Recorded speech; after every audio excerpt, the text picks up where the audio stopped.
我操，这什么车这是？我操，这手里这新能源顺便就不香了呀！这种美式机油车它是不相信空气动力学的，它只相信大力出奇迹，所以说车内整体不会有一些特别花里胡哨的东西来映衬它自己的这个性能。我操！这辆呢就是咱们的道奇的挑战者，是3.6 V6那款。真正地狱猫在咱们大灯这个位置，手呢是可以抠进去的。你别说，这有点像捷达伙伴。它是一个挑战者系列比较经典的一个尾灯外观，让车主隔空给咱们踩脚油门听一下。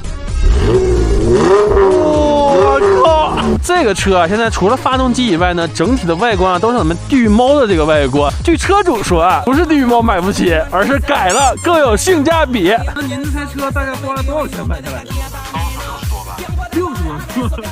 所以兄弟们，你们会花60多买这台挑战者吗？千万别买，千万别买！啊，哎，兄弟，你看你非常喜欢那车是吧？太帅了！怎么称呼你呢？叫我小王八。